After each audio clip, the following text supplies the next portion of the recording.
ভাইরা, আজকে আমরা এখানে আসছি কি উপলক্ষে? আজকের অনুষ্ঠানের নাম কি? সবাই বলেন, আজকের অনুষ্ঠানের নাম কি? কিয়ামুল লাইল। কিয়াম মানে কি? রাত্রি জাগরণী ইবাদত। কিয়ামুল লাইল মানে রাত্রি জাগরণী ইবাদত। আমরা শুরু দিতে পারতাম। আমাদের প্রথম ভুল, সেই ভুলটা হচ্ছে আমরা ফেসবুকে বিভিন্ন ধরনের স্ট্যাটাস দেই, কিন্তু আমরা কেউ কি স্ট্যাটাস দিয়েছে যে আগামী বৃহস্পতিবারে আমাদের ঐতিহ্যবাহী আশা মাদ্রাসায় একটা কিয়ামুল লাইল হবে, সকলে দাওয়াত। আমার মনে হয় না দিছি। দ্বিতীয় ভুল, আমরা এক ভাই আরেক ভাইকে দাওয়াত দিতে অলসতা করি। আমরা যদি এক ভাই আরেক ভাইকে অলসতা করে দাওয়াত না দিই, তাহলে তার কিভাবে আসবে? প্রয়োজনে তার ঘরে যাবেন, তার সমস্ত তথ্যাবলী নিয়ে আসবেন, সে কেন আসে না তাকে আনার সর্বাত্মক চেষ্টা করা। তৃতীয়ত ভুল, আমরা আমাদের ক্লাসমেট যারা আছে তাদের সাথে সম্পর্ক অতটা ভালো না, তাদেরকে আনতে পারি না। আমরা যখন এই সাবেক মসজিদ থাকা অবস্থা, পুরো মসজিদে ভরপুর থাকতো মুস্তফা থাকা অবস্থা, এবং তিনি প্রশ্ন করার পর যে পারত তাকে চকলেট বিতরণ করতেন, তথা আমাদের সময় সকল ছাত্রীরা আসার জন্য আগ্রহী থাকতেন। আলামিন ভাই যখন এই মাদ্রাসায় জিএস, কথা শোনা যায়, বোঝা যায়, যখন তিনি এই মাদ্রাসায় জিএস আমাদেরকে আসরের টাইমে সকল ছাত্র ভাই উপস্থিত থাকা খরচ করে দিয়েছেন। কোন সময়? আসরের সময় সকল ছাত্র ভাই হাসা মাদ্রাসায় থাকা খরচ। দুইটা বক্স ছিল, বারান্দা বক্স থাকতো, ভিতরে আমরা গজল, কেরাত এবং হামনাত গাইতাম। আমরা যখন ফরিদগঞ্জ তালিম জলসা যাই, তখন আমাদেরকে মুহাদ্দিস হুজুর বলেন যে সমস্ত মাহফিল, সমস্ত ইন্তেজাম, সমস্ত তালিম জলসা আমাদের তালিম জলসা এক নয়।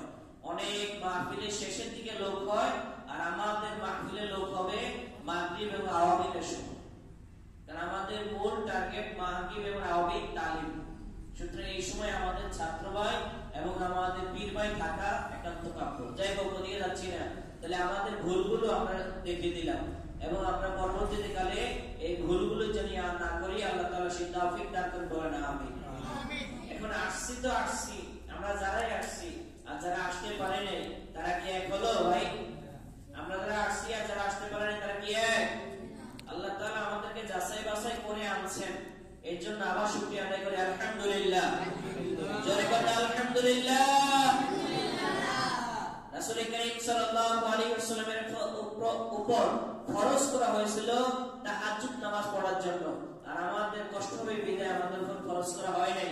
সেই তাহাজ্জুদ আজকে আমরা পড়তে আসছি, এবং তাহাজ্জুদের সময় যদি আপনি ভালোভাবে আল্লাহর কাছে বলতে পারেন, আল্লাহ তাআলা আপনার মনের কথাগুলো কবুল করে নেবেন ইনশাআল্লাহ। তাহলে আমরা যারা আমাদের নলেজ দুর্বল, আমাদের পড়াশোনায় দুর্বল, সুতরাং আমরা সেদিক থেকে লক্ষ্য করে আমরা আজকে তাহাজ্জুদের সময় আল্লাহর কাছে চাইবো যে আল্লাহ তাআলা যেন আমাদের নলেজ বৃদ্ধি করে দেয়, আমাদের সমস্যাগুলো সমাধান করে দেয়, আমাদের পিতামাতাকে আল্লাহ তাআলা হায়াতে তৈয়বা দান করে, বলেন আমিন। জোরে বলেন আমিন।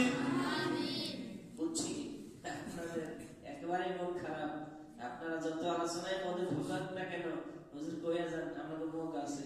আসলে আমাদের কাছে বিরক্ত তো অনেক সময় লেগে যায় যে হুজুরেরা মাইক পাইলে ছাড়তে চায় না, বলতে আছে তো বলতেই আছে, বলতে আছে তো বলতেই আছে, ওনার মুখ দিয়ে বের হচ্ছে।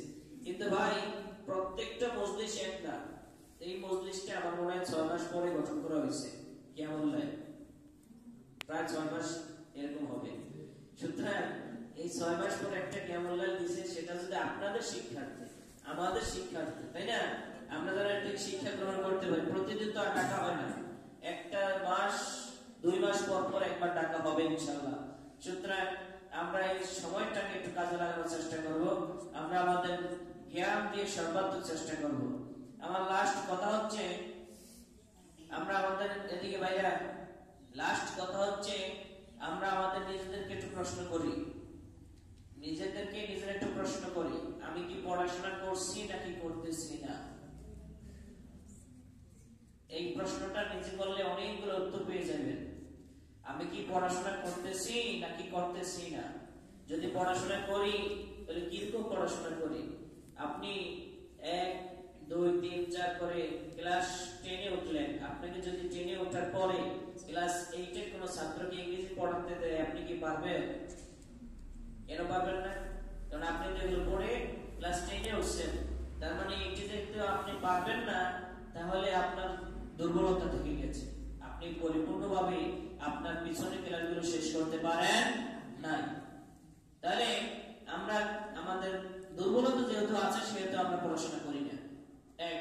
দুই নম্বরে, যদি আপনি পড়াশোনা আমতা করেন তাহলে এই পড়াশোনা করে কোনো ফায়দা নেই, আপনার জীবনে কোনো কিছু অর্জন হবে না। না হবে কোনো আয় রোজগারি ইনকামের দিক, না হবে বাপ মার কোনো বড়ত্ব। সুতরাং আপনাকে পড়াশোনা করলে করার মতো করতে হবে, আর না করলে এখনই ছেড়ে দিতে হবে। পড়াশোনা ছেড়ে আপনি একটা কাজ শিখবেন, ভালো মানের বেতন পাইবেন, বাপ মাও খুশি, বিয়ে করার পর ওয়াইফও খুশি, শ্বশুরেরও খুশি। আর যদি আপনি আমতা করে পড়াশোনা করেন তাহলে বাপ মার উপর এই বোঝাই থেকে যাবে। কথা বুঝাইতে পারছি ভাই? যদি পড়াশোনার মতো পড়াশোনা না করেন তাহলে বাপ মার বোঝা বাপ মার মাথার উপর থেকে যাবে, আর আপনার পেছনে আপনি নিজেই বাস দিলেন বা কি কয় কোদাল মারলেন। সুতরাং পড়াশোনা করলে করার মতো করেন, আর না করলে বাদ দেন। যেমন ধরেন আপনি পড়াশোনা করছেন, এখন